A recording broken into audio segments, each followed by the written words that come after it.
बिस्मिल्लाहिर्रहमानिर्रहीम अस्सलाम वालेकुम। मेरा नाम प्रोफेसर साजिद रियाज़ है और आज हम डेटाबेस के अंदर देखेंगे कि हम रिलेशनशिप्स जो हैं टेबल्स के दरमियान किस तरह से क्रिएट कर सकते हैं। तो मेरे पास स्कूल डेटाबेस जो है मैंने पहले से बनाई हुई है। तो अगर आपने डेटाबेस नहीं बनाई हुई तो आप स्कूल डेटाबेस या इस तरह की कोई भी डेटाबेस बना सकते हैं। और इसमें आपके पहले जो है 2 टेबल्स बने होने चाहिए, एक स्टूडेंट टेबल और एक रिज़ल्ट का टेबल। अब ये मेरे पास स्टूडेंट का टेबल है और इसके अलावा मेरे पास एक रिज़ल्ट का टेबल है, ठीक है? तो इससे पहले मैंने एक वीडियो के अंदर जो है टेबल्स बनाने का मेथड आपको बताया था। तो अगर आपने वो वीडियो नहीं देखी तो वो वीडियो आप देख लें। मैं कमेंट के अंदर और डिस्क्रिप्शन के अंदर जो है वो वीडियो जो है वो ऐड कर दूँगा। इसके अलावा आपको आई बटन में भी मिल जाएगी। तो वहाँ से आप उसको एक्सेस करके तो पहले देख लें कि आप स्टूडेंट और रिज़ल्ट का टेबल किस तरह से क्रिएट करेंगे। उसके बाद फिर आप जो है वो रिलेशनशिप क्रिएट कर सकते हैं। 1-2 चीज़ें मैं पहले आपको बता देता हूँ रिलेशनशिप क्रिएट करने से पहले, कि रिलेशनशिप्स के थ्रू बेसिकली हम फॉरेन की क्रिएट करते हैं। प्राइमरी की तो इंडिविजुअली आप टेबल्स के अंदर जो है वो ऐड कर देते हैं, लेकिन रिलेशनशिप क्रिएट करने के बाद हमारे पास जो है वो फॉरेन की जो है वो क्रिएट हो जाती है। अगर तो आपके टेबल्स ओपन हैं, तो फिर जो जब आप वो फॉरेन की क्रिएट करेंगे तो वो आपको रिलेशनशिप क्रिएट नहीं करने देगा और वहाँ पे एरर देगा और एरर ये आएगा कि आपके जो है ना ये टेबल्स ओपन हैं, ठीक है? फिर इसके अलावा एक और चीज़ ये है कि जो आपने प्राइमरी की रखी होगी और इसके अलावा जो आप फॉरेन की बनाना चाहते हैं, फॉर एग्ज़ाम्पल मेरे पास ये रोल नंबर है और रोल नंबर के अंदर मेरे पास वैल्यूज़ हैं 222101 102 101, ठीक है? अब ये इस तरह से ये मेरे पास जो है ये वैल्यूज़ हैं। इसी तरह मेरे पास ये स्टूडेंट है और स्टूडेंट का टेबल है, इसमें 101 102 और 103 मेरे पास वैल्यूज़ हैं। रिज़ल्ट का जो टेबल है उसके अंदर भी मेरे पास वैल्यूज़ हैं। फॉरेन की जो होती है वहाँ पे आपकी वैल्यूज़ डुप्लिकेट हो सकती हैं, लेकिन जो प्राइमरी की होती है उसके अंदर आपकी वैल्यूज़ जो है वो डुप्लिकेट नहीं हो सकती। तो जिसमें प्राइमरी की होगी उसको हम पेरेंट टेबल कहेंगे और जिसके अंदर आपकी फॉरेन की होगी वो आपका चाइल्ड टेबल कहलाएगा। तो हम देखते हैं कि ये रिलेशनशिप किस तरह से क्रिएट हम करते हैं। अभी मैं टेबल्स को ओपन नहीं रहने देता हूँ ताकि वो एरर भी मैं आपको बता सकूँ कि कौन सा एरर जो है वो उस टाइम पे आएगा। तो सबसे पहले आप डेटाबेस टूल्स में जाएँगे, डेटाबेस टूल्स में जाके रिलेशनशिप की ऑप्शन है। रिलेशनशिप पे जो ही आप क्लिक करेंगे तो जो 2007 से लेकर 2016 तक के वर्जन है, तो उसमें आपको यहाँ पे टेबल्स जो हैं वो शो हो जाएँगे। इसमें जो है राइट साइड पे मेरे पास शो हो रहे हैं।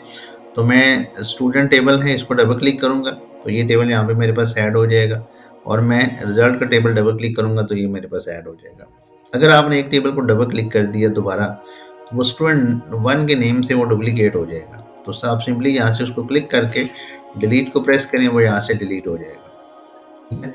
अब ये मेरे पास 2 टेबल्स आ गए। अब मैंने इन टेबल्स के दरमियान में रिलेशनशिप क्रिएट करना है। अब देखें यहाँ पे रोल नंबर के साथ आपको की का साइन नज़र आ रहा होगा और यहाँ पे रिज़ल्ट आईडी के साथ जो है मेरे पास की का साइन नज़र आ रहा है।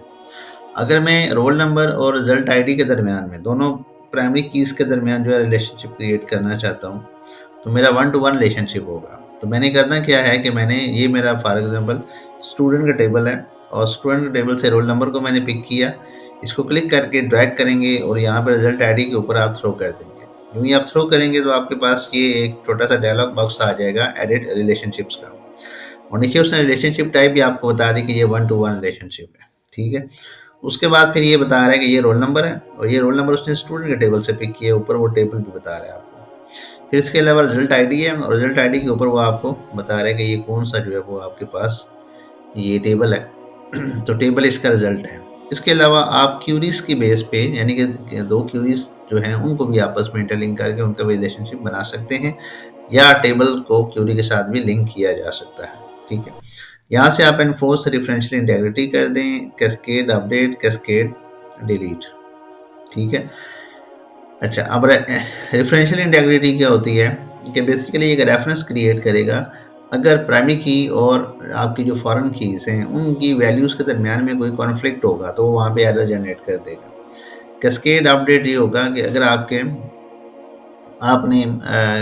फॉर एग्ज़ाम्पल प्राइमरी की जहाँ पे सेट की हुई है और अगर आप वहाँ पे कोई वैल्यू चेंज करते हैं, फिर इसी तरह से आप चाइल्ड टेबल में जाके वैल्यू चेंज करते हैं, तो आपने देखा होगा डेटाबेस में जो पुराना फाइल सिस्टम है उसमें तो बार-बार जाके हर जगह पे जाके चेंज करना पड़ता है।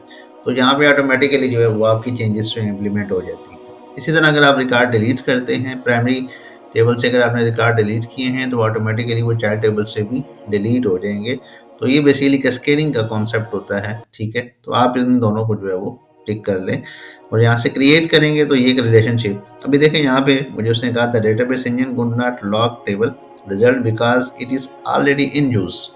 ऑलरेडी इन यूज़ का मतलब ये है कि ये टेबल ओपन है, तो इसलिए वो अभी आपको रिलेशनशिप नहीं बना के देगा। तो पहले आपने इन टेबल्स को क्लोज करना है। अब ये मैं इसको यहाँ से क्लोज कर देता हूँ। तो सबसे पहले जाके आपने ये रिजल्ट का टेबल क्लोज करना है और स्टूडेंट का टेबल क्लोज करना है। जिन टेबल्स के दरम्यान में आप रिलेशनशिप बना रहे हैं उनको आप क्लोज कर देंगे, ठीक है। अभी जो मैं ज़्यादातर हम रिलेशनशिप बनाते हैं वन टू मैनी होता है। अब जैसे ये रोल नंबर है तो मेरे पास यहाँ पे भी रोल नंबर है, तो आपने रोल नंबर की एक फील्ड जो है प्राइमरी की के तौर पे स्टूडेंट में ऐड करनी है और दूसरी रोल नंबर की फील्ड आपने रिजल्ट के टेबल में ऐड करनी है।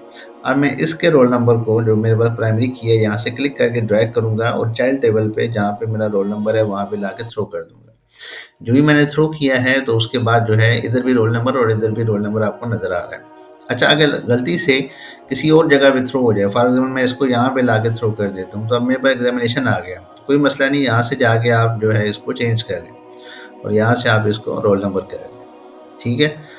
और बाकी एनफोर्स रेफरेंशियल इंटेग्रिटी और ये वाली जो चीज़ें हैं ये आप सिलेक्ट कर लें। अब देखें यहाँ पे नीचे वो आपको बता भी देगा ये वन टू मैनी रिलेशनशिप है, यहाँ से आप इसको क्रिएट कर दें। अब अगर आप इस रिलेशनशिप को देखें तो यहाँ पे आपको वन शो हो रहा है और यहाँ पे मैनी का सिंबल आ रहा है, इन्फिनिटी का सिंबल आ रहा है। तो इन्फिनिटी जो है ये मैनी को रिप्रेजेंट करता है। अगर आपने बाद में इस रिलेशनशिप को डिलीट करना है या चेंज करना है तो आप यहाँ से जाके एडिट रिलेशनशिप में जाके इन चीज़ों को चेंज भी कर सकते हैं, ठीक है। या अगर आपने रिलेशनशिप को डिलीट करना है तो यहाँ पे इसको ये जो बार है इसको सिंपली आप रिलेशनशिप को क्लिक करके डिलीट के बटन को या डिलीट की जो की है उसको प्रेस करेंगे और यहाँ से ये रिलेशनशिप आपका डिलीट हो जाएगा। तो इस तरह से रिलेशनशिप हम क्रिएट भी कर सकते हैं और डिलीट भी कर सकते हैं। लेट्स से कि मैं अगर दोबारा इसका रिलेशनशिप बनाना चाहता हूँ तो आप रोल नंबर पे जाके थ्रो करें और सिंपली यहाँ से इन चीज़ों को सिलेक्ट करें तो वो रिलेशनशिप दोबारा बन जाएगा। इसका फ़ायदा क्या होता है कि अब ये है कि इन जिन दो टेबल्स को आपने इंटरलिंक किया है, इन दोनों टेबल्स से आप डेटा किसी फॉर्म के अंदर, किसी रिपोर्ट के अंदर जो है वो एक्सट्रैक्ट कर सकते हैं, ठीक है। तो अब आप एक फॉर्म या एक रिपोर्ट जो है या एक क्यूरी जो है मल्टीपल टेबल्स से बना सकते हैं अगर वो आपस में इंटरलिंक होते हैं, ठीक है। तो ये इसका बेसिकली एडवांटेज होता है।